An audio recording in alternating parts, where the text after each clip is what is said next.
All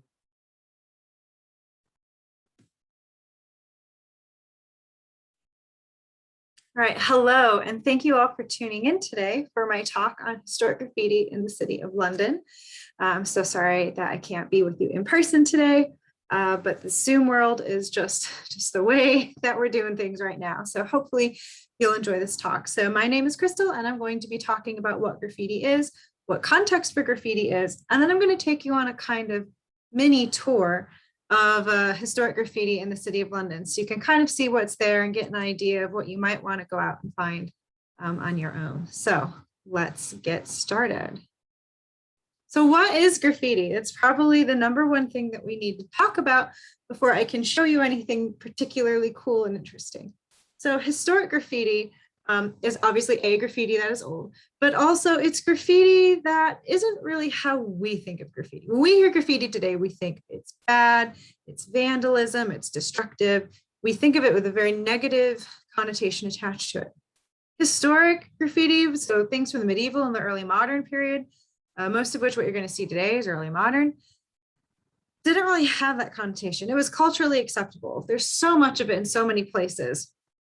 That it's just kind of what people did. It was a way to communicate with other people in the community. It was a way to communicate with God. It was a way to keep out demons. It was a way to do all sorts of things based on the type of inscription that's there. So just remember, like when we're talking about graffiti, we're not looking at it through a modern lens. We're looking at it through a historical lens, an archaeological lens. It's important because graffiti helps us understand what's going on in the past. Okay, it helps us see how this building was used, maybe how this building was constructed or impacted over the time by different renovations. Maybe it will give us some insight into relationships between other parishioners. In some of the churches that I work at in Suffolk, I have churches that have things like legal documents written on the walls, different kind of social notices, prayers to saints that are very particular to that building. So you can learn a lot from graffiti. You can really zero in on a community by using graffiti. And how do we find it? So you'll notice in this picture that there's this bright light almost emanating from my hand. That's a torch. And what you do is you have your wall, you have your torch, and you like shine it this way. So like you shine it across the face of the wall so that you can look at it. So you just kind of will let the light glance off. That will help you pick up any fine lines, and then you photograph it. It's very important that we photograph and photograph only, largely because graffiti is very delicate. It's something that can be erased within a matter of a couple of, well, depending on what kind of erasure we're talking about, but hands touching it, the oils on your fingertips can damage it, people scraping at it, people doing rubbings that can push the graffiti further into the stone and make it disappear, sink in, fall off. So just please, photographs only when you look at graffiti. It's going to be the best way to preserve these things for other people to study and look at. And it'll give you some fun photography experience. It's good. Photography only. So what is context? Context is kind of where something is and why it's there. So when we're talking about graffiti, we often need to put it in the context of the building that it's in. If we find, a picture of a bird or a rosette or any of those things, it can mean dozens of things, but attaching it to a particular building might imbue it with special meaning or certain functions. For example, if you look at this gorgeous diagram I have of St.Bartholomew the Great, Smithfield, at the bottom, there is a citation if any of you want to go and track this down. It's a great one to use if any of you are St. Bart's the Great fans. But you'll notice that all these different areas are in different colors. So the south aisle is a different color from the choirs, a different color from the transepts. Knowing if the graffiti is in one of these areas will change its meaning. Something in the sanctuary might have a different meaning than something in an aisle. And it'll also help us find where it is later. So if you record where things are and you go, okay, well, I found this inscription in the north aisle, somebody else can go back and study it later. So context is super important. So we're talking about graffiti, just remember, it's not a bad thing. And where it is and the building that it's in and where it is in that building is very important to interpreting these inscriptions. So I'm going to take you on a little mini whirlwind tour of some city churches. I'm going to show you some graffiti, tell you roughly what they mean, give you a little bit of background about the building. I believe that this is going to be recorded and put somewhere, so you can take notes if you want, or you can rewatch it later, whichever you like. But we have quite a few churches to cover and not too much time, so I will get started right away with St. Andrew Holborn. So St. Andrew Holborn is a largely new church, new for the City of London, new. The oldest part of the building is its 15th century tower. The church was rebuilt after the fire, which happened to lots of churches in the City of London. This one is no different. The tower, however, despite it being the oldest bit and refaced in the 15th century, it was refaced and there was a bell stage added in 1703 to 1704. So, okay, what does this tell us? This tells us we're probably not going to have any medieval graffiti because this is a post-fire church, right? That's the first thing it's going to tell us. What else does it tell us? It tells us that work was done in the tower. So there's a very high chance of inscriptions being lost, things being damaged, things being accidentally erased. So we'll look at the few things that are in the tower. The first thing I have to show you is some mason's marks. Aren't they lovely? They're teeny tiny, as you can see from my little scale here. There are about a dozen of these scattered throughout the tower. I'll show you a couple more in a second. But what I wanted to explain to you is, how do I know these are mason's marks? They're very simple with very clean cut lines. These are lines, if you have a chisel, you can just go bam, bam, bam, bam, and be done. Mason's marks, of which there are several kinds. If you're interested in mason's marks or want more information about mason's marks, Jenny Alexander has really, really good work on them and the different kinds and what they mean and how they're executed and where to find them and how they're used in cathedrals. So I would encourage you to look at those if that's something that you're interested in. But if you look at these, there's a little tiny one with a cross, and then there's another one that looks kind of like a triangle with a weird growth coming off of it. These are probably just your standard mason's marks from when things are being built, making sure that people are being paid and that stone is accounted for. That's largely what mason's marks do. And we have these kind of again here. Again, very simple marks, very quick and easy to make. I will note that these are pretty deep into the stone, which is why even though there's several layers of plastering, that's what that white is, you can still see them pretty easily, even without a torch. So if you want to go look at some mason's marks firsthand, I would check out Andrew Holborn. The next church on our stop, on our magical mystery tour here, is Sepulchre Newgate. Sepulchre Newgate is quite complicated as a church because it had fire damage, but it wasn't pulled down in the fire. It's not one of the rebuilt fire churches that we get. So it was rebuilt from its original building in the 15th century. Some parts of the building have remnants of older stone. If you look in the porch and other areas of the building, you can see evidence of this. It was damaged by the fire, but it was restored by the parish instead of Christopher in 1670. However, we have a long list of restorations with this church, which could impact what happens to any graffiti that was in it. There are restorations in 1712, 1737, 1790, 1834, 1878, 1932, and 1955. That is a lot. There's a lot going on in this building. There's a lot that has been done to this building. So what does that mean for us when we're looking at graffiti? It means that there's probably a lot missing. There probably was a lot more. All these restorations and the moving of furniture and the installation of monuments and memorials, that all impacts graffiti and where it is over time. So there's not very much in St. Bartholomew the Great. However, or St. Sepulchre Newgate, sorry, my bad. We'll get to St. Bartholomew in a little bit. But there is some stuff in Sepulchre Newgate. And if you look at the piers closely, you'll see these layers of plastering and paint kind of flaking away. You can see that kind of here. Look where my cursor is. And you can see a little bit of a line here and a little bit of a line here. When we take a closer look, we can see those lines a lot more clearly. We can see that this paint is really flaking. It's flaking quite badly.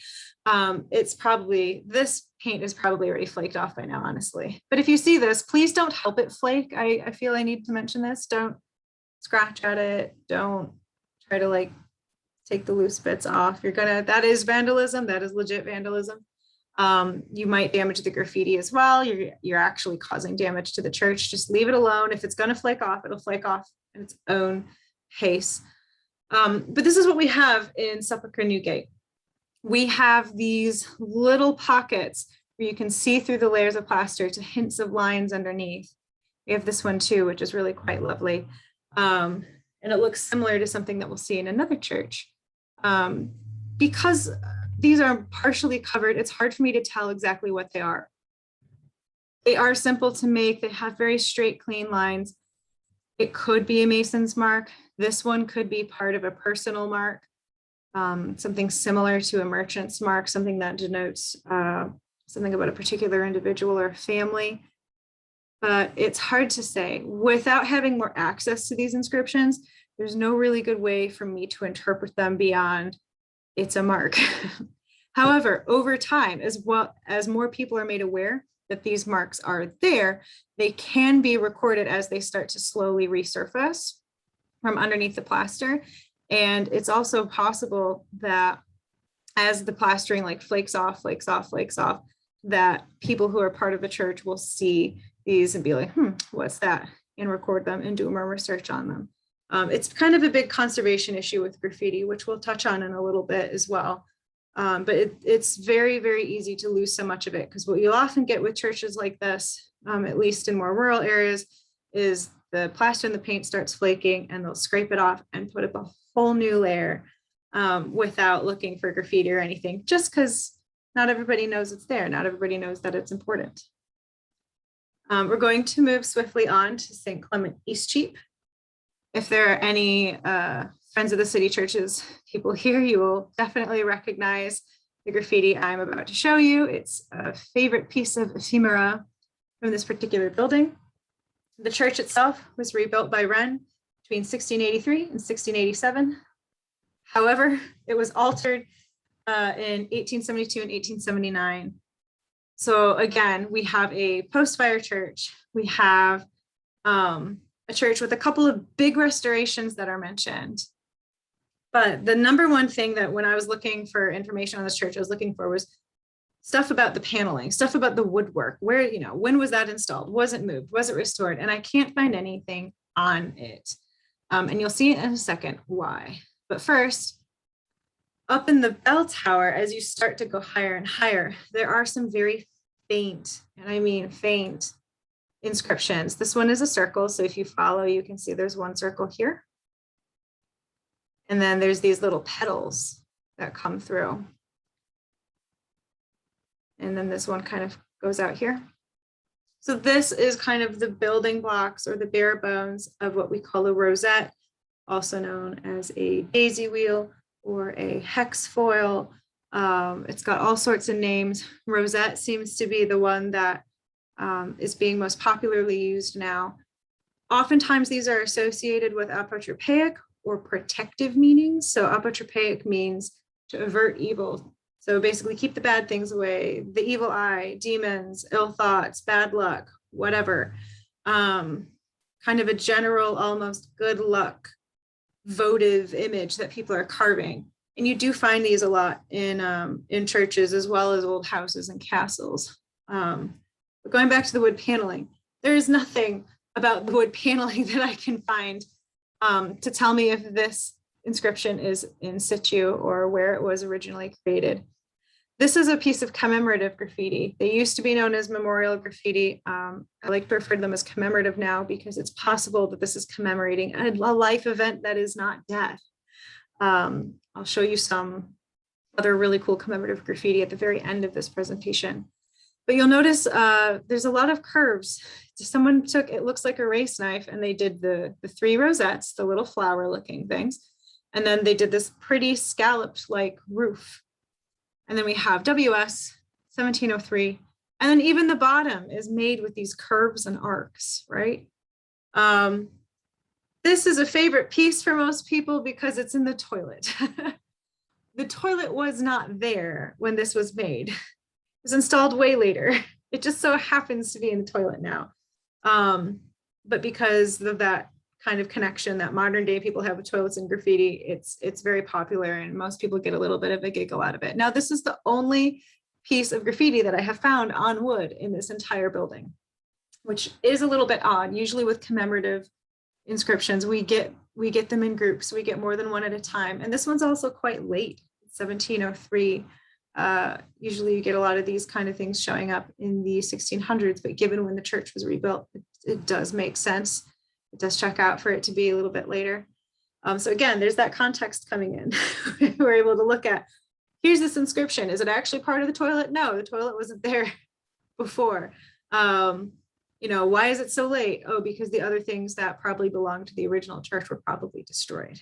But I believe you still can ask very nicely, and the people who are in this church will let you in to see it. If you arrange it, I'm not sure if that building's open at the moment, but at least last time I was looking at church graffiti in London, they were fine with it.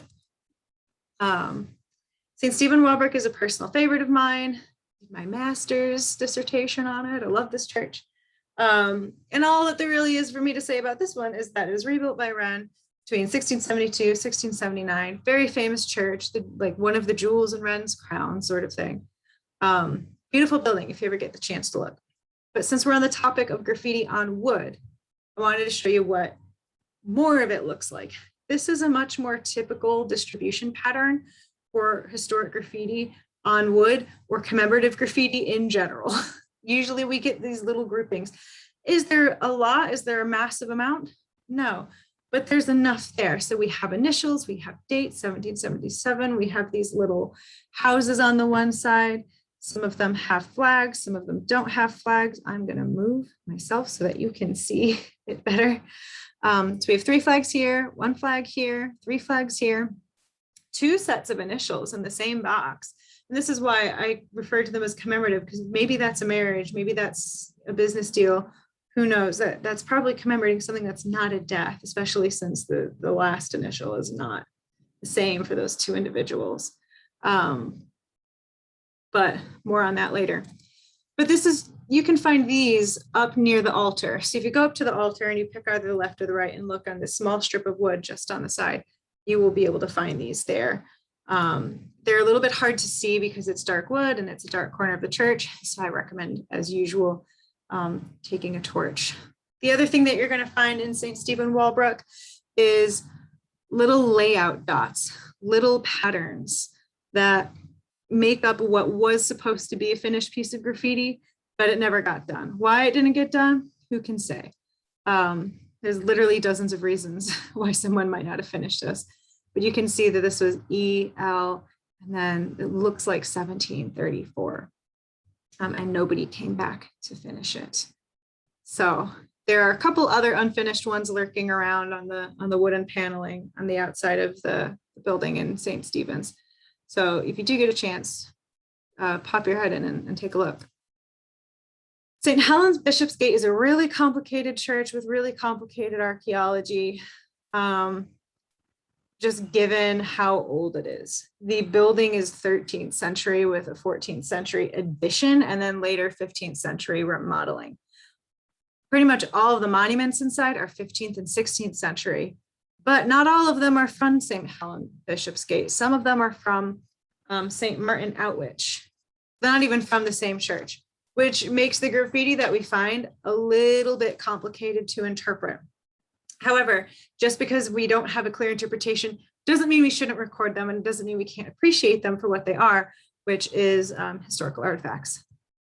So most of the graffiti that we get in Helen Bishopsgate, in fact, all of it that I've found anyway, is on effigy monuments. So this one we have Joseph Knight in some very lovely, either very late 19th century or early 20th century script. We have some writing on his armor here. You can see that there's a W, there's some other initials going on. I know with intersecting V's that look like W's, this is often attributed to be apotropaic. Take a look at a couple of those examples later, because this is in a cluster of other initials and there's another letter right next to it. This is probably a set of initials that's on this guy, not a votive or a ritual or apotropaic symbol of any description. The other effigy that we get a couple of little things on is this one. Pardon the coat rack. I had no control over where it was at the time. But if we look at it, we can see we have a JH, which is very deeply etched. And that's not early modern. That's, like Victorian and later kind of style. And then we have JA 1859, which obviously that's mid to late 19th century. So a lot of the stuff that you're getting at Helen's Bishopsgate is a little bit older. It is probably tourist graffiti, people who are saying that they've been there, or I've seen this cool thing. That was a popular practice in that time period. It's probably what we're looking at. And it's just unfortunate that over the course of so many years and so many changes that no other graffiti has really survived. But if you want graffiti that has survived and looks really amazing, you can go to St. Andrew Undershaft. It's one of those, it's a super rare church, no fire damage, no blitz damage, originally built in 1532. So we're dealing with early modern period. Most of the fittings survived Victorian restoration. So we're looking at a church that is almost, as close to untouched as we can kind of get in many ways. And it has a lot of graffiti. So it has stuff like this, first and foremost. I was talking about those intersecting V's or W's. This one here, it's so straight and so perfect. I'm going to say that's probably a Mason's mark. It's just very clean. This one's a little bit sloppier. This other VV that looks a little bit smaller, I'm going to say that one is probably apotropaic because it's isolated. It's not as clean as a Mason's mark. There's no other initials around it to kind of associate together. So that one is probably going to be more of that kind of good luck protection, anti-evil kind of mark that we have going. So that probably leads the question is, what is this down here?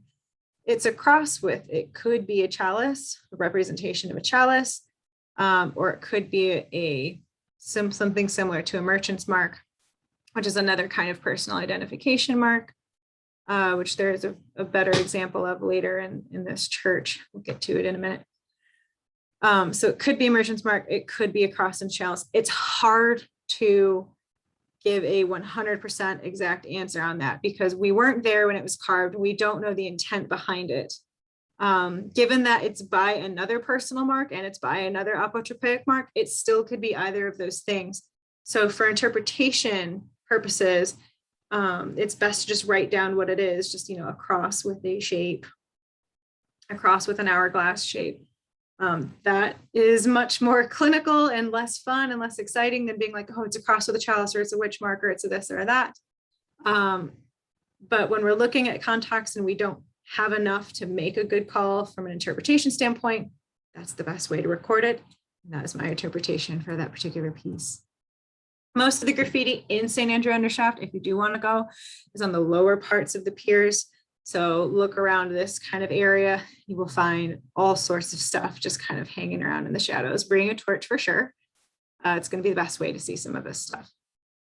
So this little square with the triangles and the diamond, that looks very similar to something that we saw at Sepulchre Newgate. Now that could be, this one's too sloppy for a Mason's mark. It is just not clean cut enough to be a Mason's mark. But it could be related to a professional mark.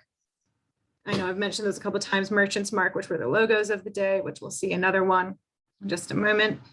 It could be related to that. It could be related to something commemorative.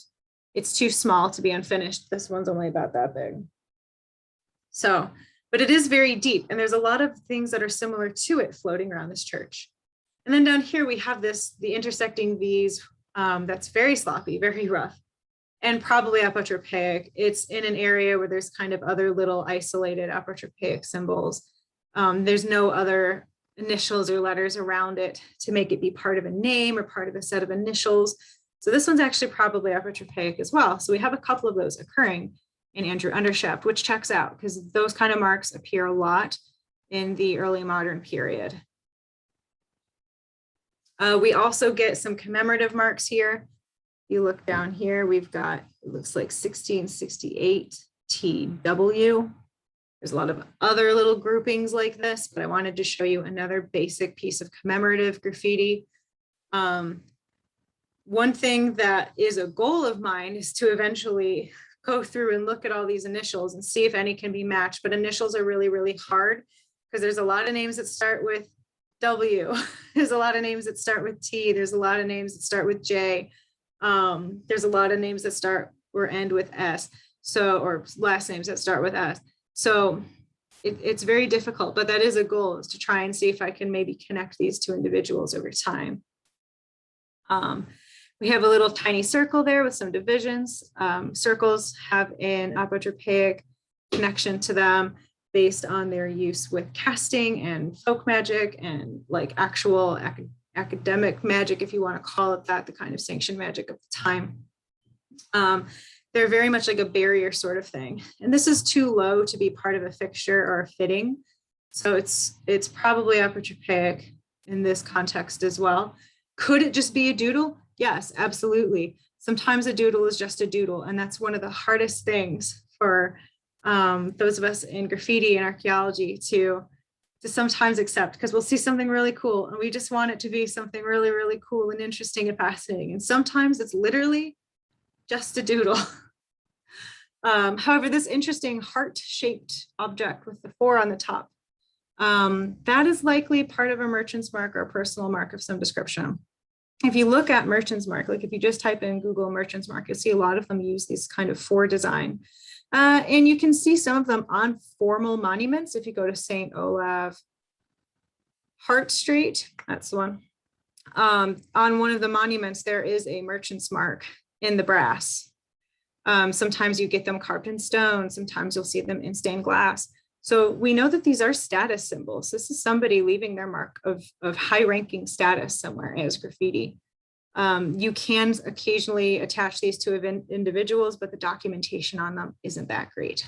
But it's good to know that we had some sort of status show, somebody who is high-ranking carrying out these inscriptions. It puts a little more, it sheds a little more light on what's going on in the parish and in the community when we know that we have these higher level people participating in the same practice. So let's move swiftly on to Mary Ab Church, rebuilt in 1686. Largely untouched except for the 1940 bomb damage that collapsed part of the roof as part of the Blitz. Beautiful church.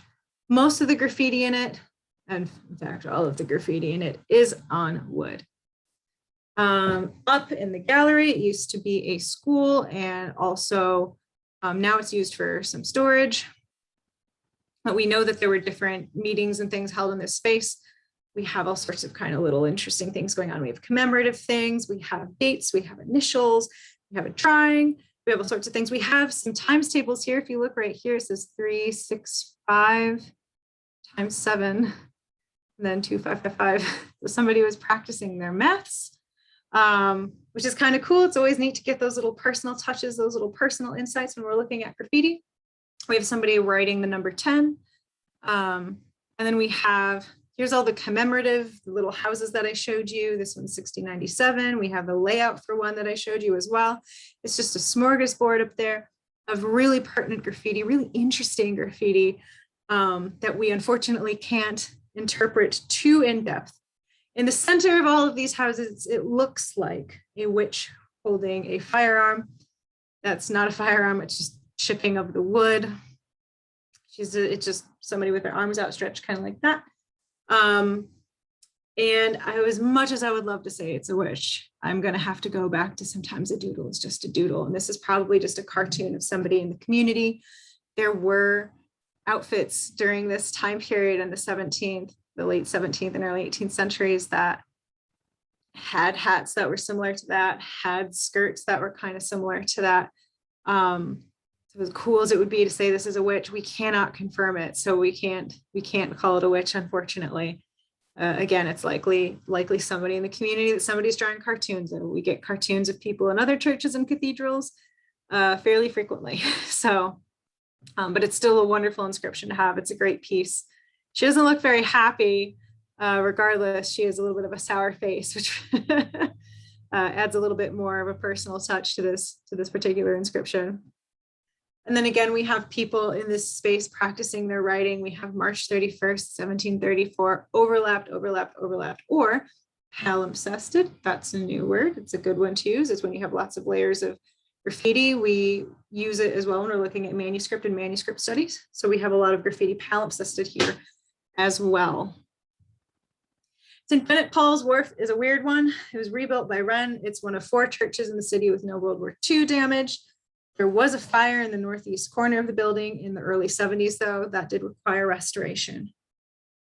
Now, the graffiti in this church may or may not be from this church. The city has a penchant for moving bits of furniture around, and that organ's from that church, and that's from there, and that's from there, and that's from there.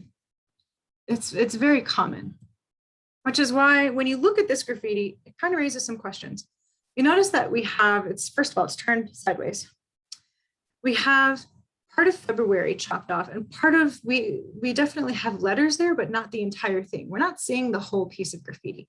That's because this is the inside part of the pew. And there's a couple other spots randomly in the church where inward facing parts of furnishings have this kind of truncated graffiti, which shows that the wood's been reused. It had graffiti on it and somebody chopped it down and turned it into something else.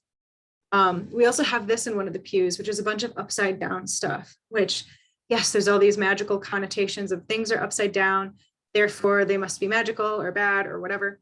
No, if you look, everything was literally upside down in this case. And in this case, it's another piece, it's more pieces of reused wood, or perhaps an entire piece of furniture that they just flipped upside down and installed it because it looked nicer or it fit better, or what have you. But what's interesting is we do have what appears to be probably a family, HC, BC, RC, FC, and then 1741 going right across the line on this pew. In the same area, we also have more upside down stuff that, yeah, just flip it and it's right side up. We have an X, which is probably an assembly mark telling somebody like this matches up with this, or a piece number. We have these little rosettes and the little mini consecration cross looking design.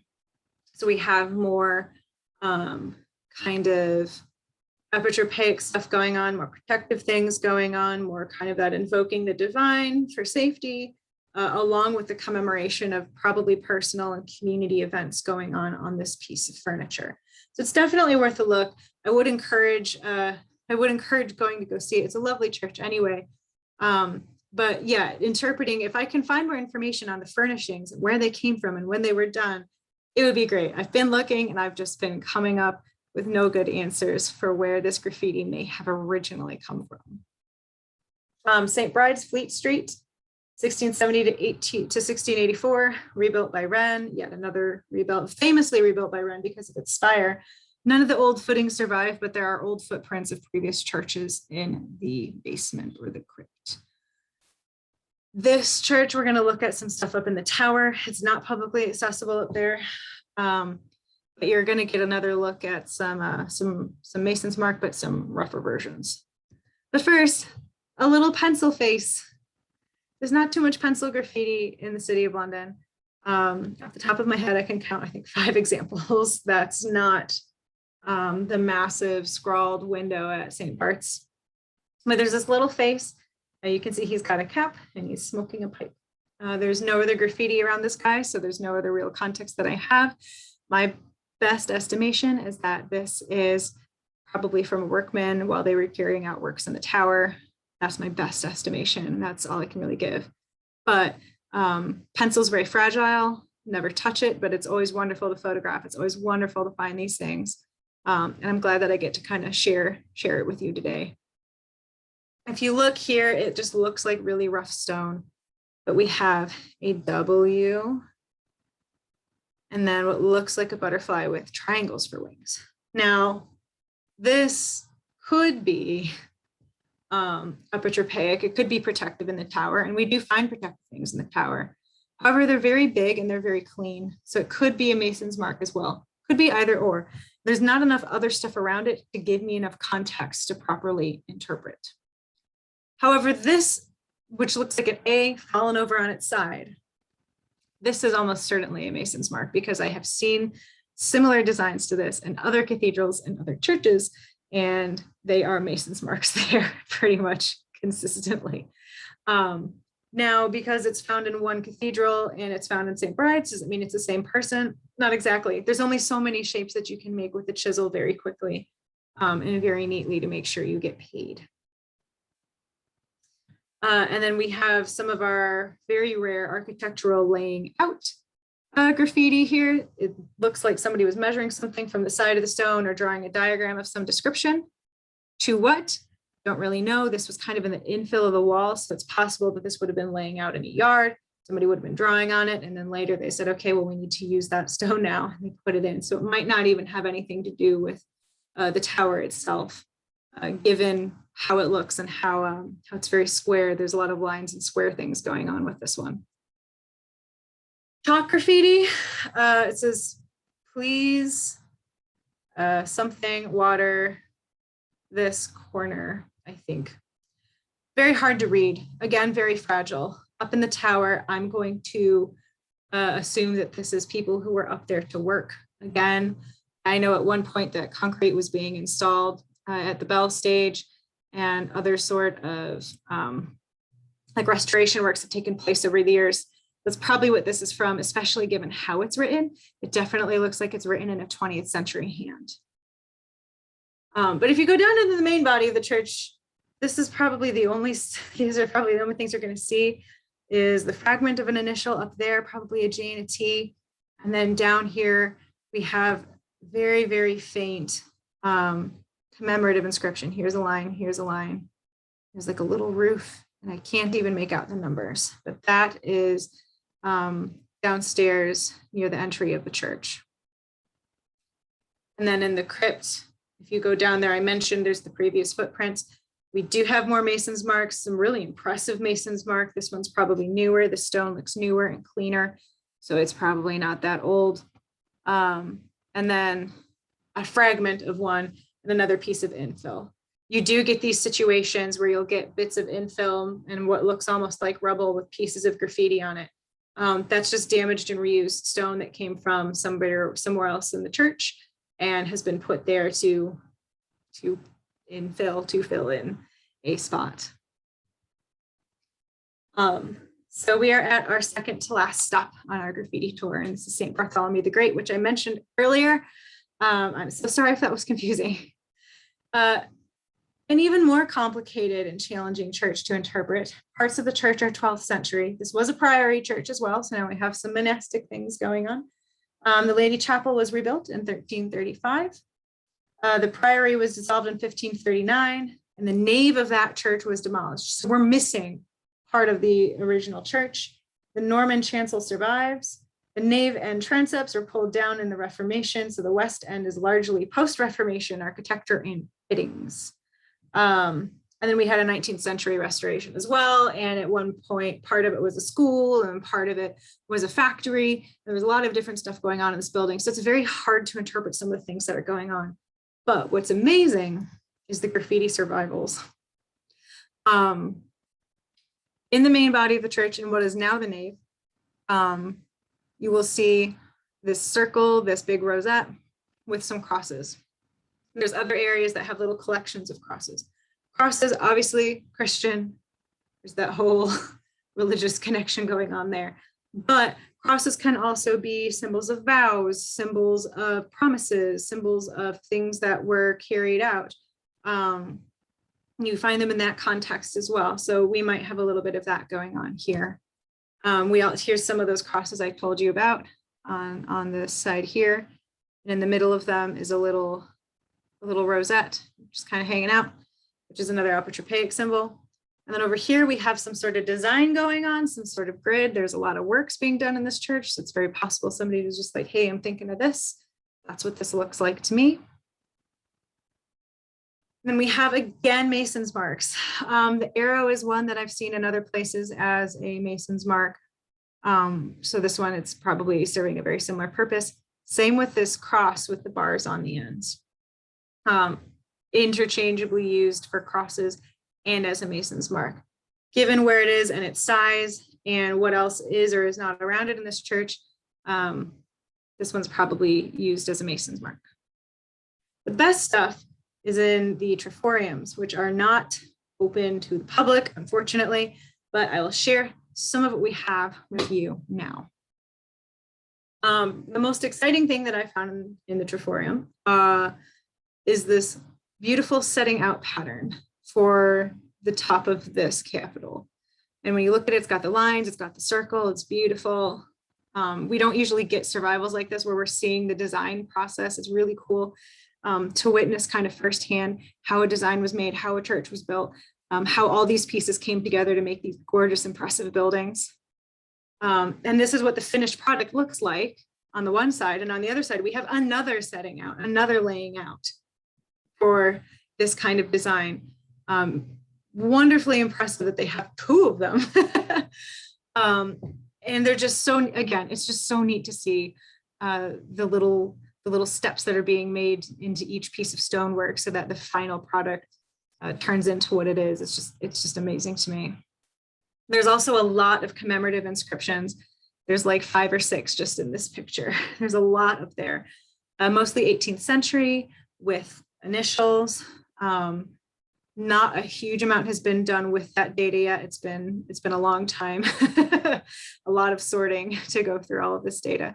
But again, we have that kind of commemorative. This is a space where people are going to commemorate what's going on in their lives, whether it be a birth, a death, a marriage, a baptism, or any other kind of like big business arrangement, any other like elevation in status. This is where people are coming to kind of commemorate those things that are going on. It's amazing to just look at it all and see all of this history, even though we can't decipher it all right away. It's neat to see all that history right in front of your face. And finally, another piece of pencil graffiti. I love this because it's a little cutaway of the church, and this part that's shaded in is probably where one of the factories was. I want to say it was a fringe factory. That operated out of this church for a while, and then it was all taken down.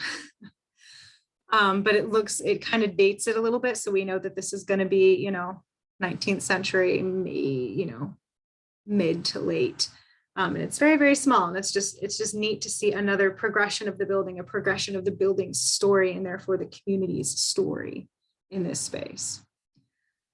For our final stop is the lovely and stunning church of St. Vedast, alias Foster. I love its windows. Its windows are some of my favorites in the city, so I definitely recommend popping in if you get a chance. It was rebuilt by Wren in 1699. Originally, they thought that the church was going to be fine after the fire, but then they saw that it had structural issues, so they had to rebuild it. It was damaged in the Blitz, like many other churches in the city of London. But I want to show you my favorite find, pretty much my favorite find, hands down. I've saved the best for last, at least from my perspective. This is not that find yet. We're not there yet. But this is going up into the bell tower. Again, we have those circles. We have that kind of protective thing going on, possibly something to do with the architecture in the building. Could be just a doodle, but there's one here, one here, one here. And you can get an idea of the kind of stuff that would be carved into the walls going up. It's very hard to photograph these. There's a couple other faint things, but they're just very difficult to take good photos of. But in the bell tower, this is where the best bits are. This is where my favorite things are. Loads of commemorative inscriptions, just loads of them. Names, dates, little houses, circles and cartouches, all sorts of stuff going on. Somebody helpfully colored these in with Sharpie. Please never do that in real life, or a pen or anything. Again, please don't damage graffiti. Just like I said earlier, one photo, just take a photo, you'll be good. It's enough. However, this does make for a stunning photo, I will admit. We have peals of bells in addition to the initials that are going on here. So we actually have a couple instances where they're writing out the order for the bells to ring, and I've shared this with a couple of bell ringers. They all think it's pretty cool. I think it's pretty cool too, but that appears in here. It makes sense, it's the ringing chamber. We have the name down here, Annabelle. I have connected that to somebody in a church document that would fit the 1715 time period nearby.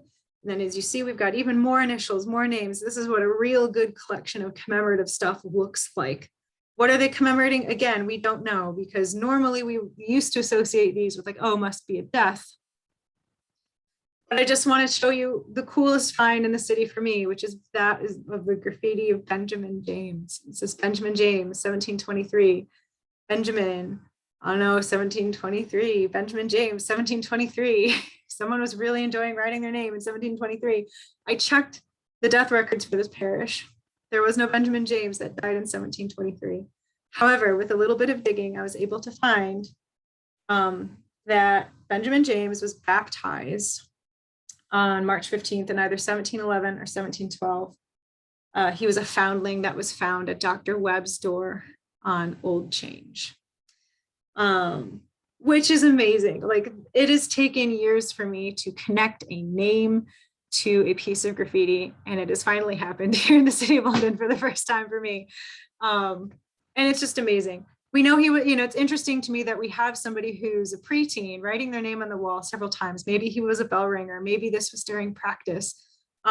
It's hard to say why, but it's just fascinating. Now we can start to dig into, who is the person who cared for him? Who is this Dr. Webb? And start kind of piecing together his life as best that we can by using other documents. So that is the coolest and my favorite thing in the city. And I'm so excited to share it with you. So thank you for coming to this talk. I hope that you've enjoyed it. I hope that you have found something interesting or something inspiring, and that you want to go look for graffiti, because I clearly love it. And I just want to encourage other people to join in the fun, so to speak. Graffiti is really important. It tells us about the community. It tells us about the history of the building. It gives us little snapshots into what's going on. Even if we can't fully interpret it 100% all the way, there's still finds, there's still artifacts that are interesting that just kind of add to what we already know, and build out our corpus of knowledge. So if you have any questions, or you want to talk graffiti more, I am on Twitter, I am on Instagram. That's my email there. And then I also have a currently sparsely updated blog. But thank you so much for coming tonight. And hopefully now I'll be able to take some questions. Thank you.